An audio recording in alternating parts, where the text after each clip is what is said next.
أعوذ بالله من الشيطان الرجيم.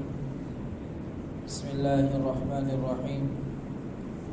المنافقون والمنافقات بعضهم من بعض يأمرون بالمنكر وينهون عن المعروف ويقبضون أيديهم نسوا الله فنسيهم إن المنافقين هم الفاسقون.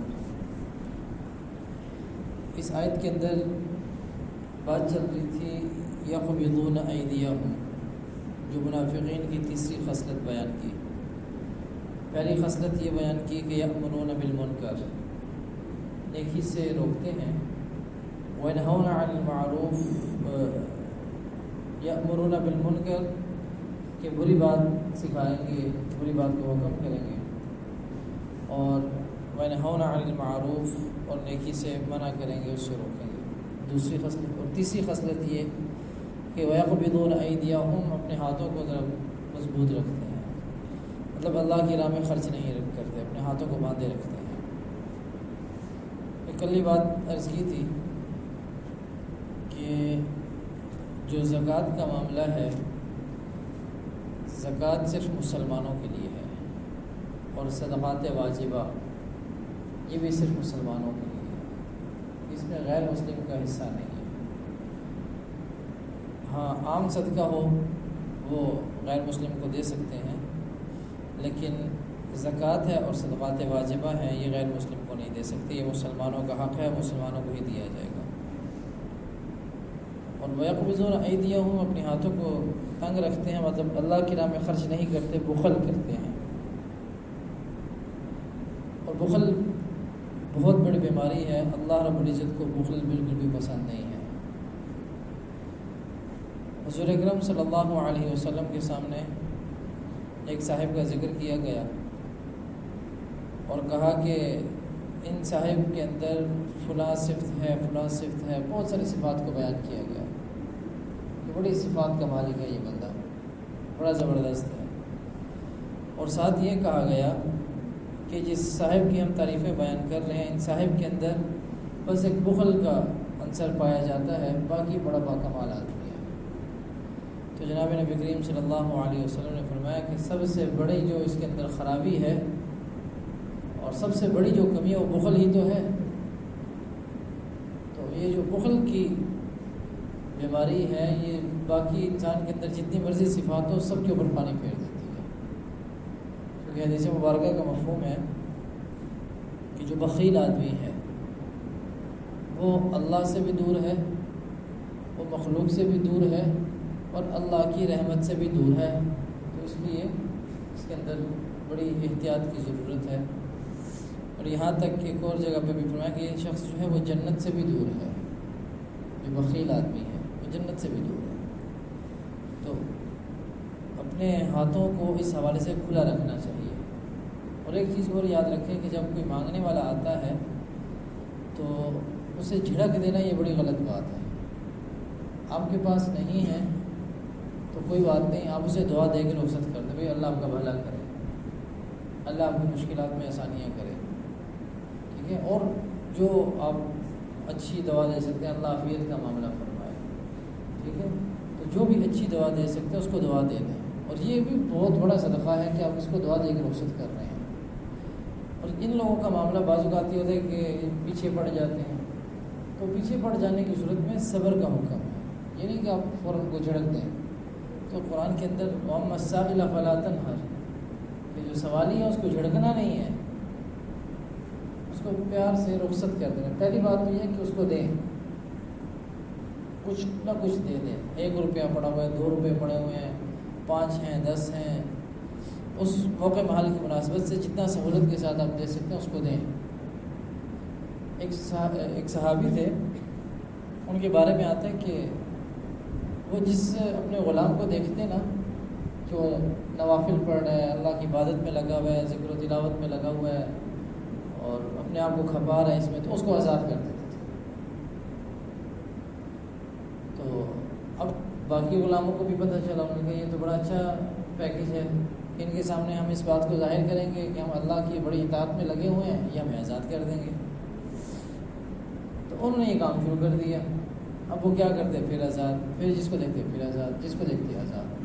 نے کہا بھائی یہ تو آپ کے ساتھ ڈرامہ لگا رہے ہیں، ان کو پتہ چل گیا کہ آپ اس طریقے سے ان کو آزاد کرتے جائیں گے۔ تو جو صحابی تھے وہ فرما رہے تھے کہ بھائی مجھے یہ دھوکہ پسند ہے، وہ دھوکہ جو مجھے اللہ کی اطاعت میں لے کر آئے، وہ دھوکہ جس سے اللہ رب العزت مجھ سے خوش ہو جائیں، مجھے تو دھوکہ پسند ہے۔ تو ہم کہتے ہیں نہیں یہ دھوکہ دے رہے ہیں، یہ ایسے ہیں، یہ ویسے ہیں، ان کے پیچھے باتیں نہیں کرنی۔ پھر اگر یہ دھوکہ آپ کو صدقے کے اوپر مجبور کر رہا ہے تو آپ صدقہ کریں نا، یہ تو نیکی کی بات ہے، یہ تو خوشی کی بات ہے۔ اور صدقے سے جو انسان صدقہ کرتے ہیں اللہ اس کو پسند کرتے ہیں، سخی انسان اللہ کو پسند ہے۔ اللہ کے محبوب بندوں کے اندر سخی بھی ہے، جو سخاوت کرتا ہے اللہ کو بڑا پسند ہے وہ۔ تو اس لیے اگر یہ چیز اللہ کے قریب آپ کو کر رہی ہے اور اللہ کے محبوب بنا رہی ہے تو دھوکہ کھا لیں۔ بہرحال اگر کوئی دے سکتا ہے تو دے، نہیں دے سکتا اس کے بعد پیچھے باتیں کرنا یہ بھی بڑی غیر مناسب بات ہے۔ ایک تو آپ نے کچھ دیا نہیں، اوپر سے پھر آپ باتیں بھی کر رہے ہیں اس کے بارے میں پیچھے بیٹھ کے کہ یہ تو ایسا تھا، یہ تو ویسا تھا۔ اگر آپ کے علم میں ہے ٹھیک ہے وہ دھوکہ دے رہا ہے، وہ ایسا ویسا ہے وہ، لیکن پھر بھی اس کے پیٹھ پیچھے اس طرح کی گفتگو کرنے کی آپ کو قطعاً اجازت نہیں ہے کہ آپ اس کی غیبت کریں، ٹھیک ہے۔ اگر تو وہ سچ ہے، ایسا ہی ہے جیسا آپ کہہ رہے ہیں پھر تو غیبت ہے، اور اگر جیسا آپ کہہ رہے ہیں ویسا وہ نہیں ہے تو پھر بہتان ہے، آپ اس کے اوپر بہتان لگا رہے ہیں، یہ بھی بڑا گناہ ہے۔ تو بہر دو صورت ان کو عزت کے ساتھ ان کے ساتھ معاملہ کریں، ہو سکتا ہے تو ٹھیک، نہیں ہو سکتا تو خاموشی سے ان کو رخصت کریں۔ وَيَقْبِضُونَ أَيْدِيَهُمْ نَسُوا اللَّهَ فَنَسِيَهُمْ، بھول گئے اللہ کو سو وہ بھی بھول گیا ان کو۔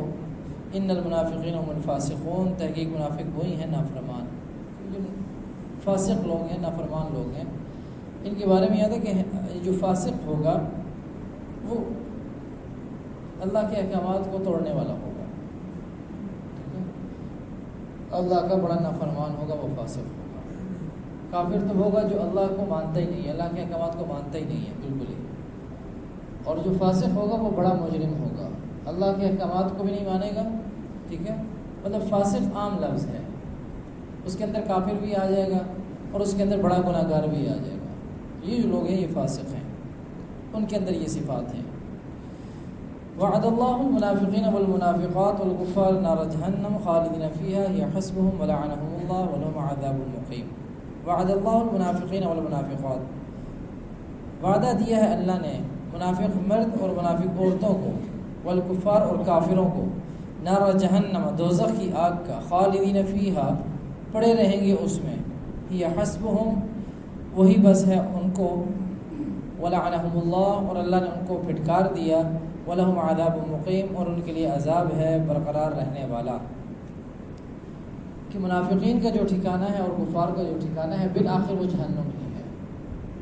دنیا کے اندر کتنی راحت کے اندر ہوں، سکون کے اندر ہوں، کتنے ہی مزے کے اندر ہوں، لیکن بالآخر جو جائیں گے وہ جہنم کے اندر ہی جائیں گے۔ یا حسبہم وہی بس ہے ان کو، ولعنہم اللہ اور اللہ نے ان کو پھٹکار دیا۔ لعنت کرنا یہ اللہ سے دوری ہے، اللہ کی رحمت سے دوری ہے۔ اگر کوئی انسان کسی کے اوپر لعنت کرتا ہے نا تو یہ کہتا ہے کہ آپ اللہ آپ کو اپنی رحمت سے دور کر دیں، ٹھیک ہے۔ اور یہ لعنت کرنا یہ بہت غیر مناسب سی بات ہے، کسی کے اوپر لعنت کرنا، کبھی اس کے اوپر اللہ کی لعنت ہو۔ اور علماء نے لکھا ہے کہ اگر جس کو لعنت کی جا رہی ہے وہ لعنت کا مستحق ہے پھر تو وہ لعنت اس تک پہنچ جائے گی، لیکن اگر وہ لعنت کا مستحق نہیں ہے تو لعنت اوپر جائے گی، اوپر سے ہوگی گھوم پھر کے جس نے لعنت کی تھی واپس اسی کے اوپر آ کے لگ، کیونکہ یہ ختم نہیں ہوتی، اس نے کہیں نہ کہیں لگنا ہے، کہیں نہ کہیں اس نے پہنچنا ہے، اس کا کوئی نہ کوئی ٹھکانہ ہے۔ تو اگر تو کوئی اس کا مستحق نہیں ہوگا جس کو لعنت کی ہوگی تو سیدھے کے سیدھے آ کے لگے گی اسی بندے کو جس نے لعنت کی تھی۔ اب یہ بندہ خود اللہ کی رحمت سے دور ہو گیا، تو اس لیے اس معاملے کے اندر بہت زیادہ احتیاط کی ضرورت ہے۔ تو یہ چھوٹی چھوٹی بات کے اوپر لعنت کرنا تو یہ غیر مناسب سی بات ہے۔ تو ولعنہم اللہ اور اللہ نے ان کو پھٹکار دیا، ولہم عذاب مقیم اور ان کے لیے عذاب ہے برقرار رہنے والا، زبردست قسم کے ان کے لیے عذاب ہے۔ تو اللہ نے منافقین سے وعدہ کیا ہے یہ جو تمہاری حرکتیں ہیں دنیا کے اندر رہتے ہوئے، جو تم مسلمانوں کے آستین کے ساتھ بنے ہوئے ہو، تو یہ تمہارے لیے ٹھکانہ ہے، یہاں پر تم رہو گے۔ کالذین من قبلکم کانوا اشد منکم قوة واکثر اموالا واولادا فاستمتعوا بخلاقهم فاستمتعتم بخلاقکم کما استمتع الذین من قبلکم بخلاقهم وخذتم کالذی خاضوا اولئک حبطت اعمالهم فی الدنیا والآخرہ واولئک هم الخاسرون۔ اب ان کا معاملہ یہ تھا کہ بڑے اتراتے تھے، بھئی ہمارے پاس بڑا پیسہ ہے کہ ہم جو چاہیں کریں، ادھر کی ادھر لگائیں، ادھر کی ادھر لگائیں، کچھ بھی کریں، ہم پیسے سے سب کچھ کر لیں گے۔ یا یہ کہ ہمارے پاس تو بڑی طاقت ہے، ہم اپنی طاقت کے بل بوتے کے اوپر کوئی بھی کام کروا سکتے ہیں، ہمارے پاس قوت ہے، سیاہ کو سفید کریں، سفید کو سیاہ کریں، ہمیں کوئی روکنے والا نہیں ہے، ہم اپنے پیسوں کے بل بوتے پہ کہیں سے کہیں بندے کو پہنچا دیں گے، کچھ بھی کر لیں گے، سارے کام ہمارے چلتے جائیں گے۔ تو اللہ رب العزت ان سے کہہ رہے ہیں کہ تمہارے سے جو پہلے لوگ تھے نا، وہ طاقت میں تم سے زیادہ تھے، اور جہاں پہ تمہیں اپنے پیسوں اور دولت کا گھمنڈ ہے وہ تمہارے سے زیادہ تھے، وہ بھی ان کے پاس بڑی دولت تھی، لیکن نتیجہ کیا نکلا؟ نتیجہ یہ نکلا کہ اللہ کی پکڑ آئی۔ اور تمہارے پاس تو اتنا پیسہ نہیں ہے جتنا ان کے پاس تھا، تمہارے پاس اتنی طاقت نہیں ہے جتنی ان کے پاس تھی، تم کس بات کے اوپر گھمنڈ کر رہے ہو؟ تمہارے پاس تو کچھ نہیں ان کے مقابلے میں، ان کے مقابلے میں تمہاری دولت اور تمہاری طاقت کچھ نہیں ہے۔ اس لیے یہ فرما رہے ہیں کالذین من قبلکم، جس طرح تم سے اگلے لوگ کانوا اشد منکم قوة، زیادہ تھے تم سے زور میں، واکثر اموالا واولادا، اور زیادہ رکھتے تھے مال اور اولاد، وہ طاقت میں بھی تم سے زیادہ تھے، وہ مال اور اولاد میں بھی تم سے زیادہ تھے۔ فاستمتعوا بخلاقهم فاستمتعتم بخلاقکم، پھر فائدہ اٹھا کے اپنے حصے سے، مطلب جتنا انہوں نے اس سے دنیا کے اندر فائدہ اٹھانا تھا، اپنی طاقت سے، اپنی اولاد کی کثرت سے، یا اپنے مال سے جتنا انہوں نے دنیا کے اندر فائدہ اٹھانا تھا، اپنے حصے سے انہوں نے فائدہ اٹھایا۔ فاستمتعتم بخلاقکم، پھر فائدہ اٹھایا تم نے اپنے حصے سے، جتنا تمہارے پاس مال تھا، جتنی اولاد تمہارے پاس تھی، اور جتنی طاقت تمہارے پاس تھی، تم نے بھی اس سے فائدہ اٹھایا۔ کما استمتع الذین من قبلکم بخلاقہم، جیسے فائدہ اٹھا گئے تم سے اگلے اپنے حصے سے۔ وخذتم کالذی خاضوا، اور تم بھی چلتے ہو انہیں کسی چال، مطلب جو کچھ وہ کرتے رہے تم بھی وہی کرتے رہے ہو، تم بھی وہی کر رہے ہو، اور ہم نے انہیں پکڑا، ہمارے لیے کوئی مسئلہ نہیں بنا، ہم تمہیں بھی پکڑیں گے تو ہمارے لیے کوئی مسئلہ نہیں بنے گا۔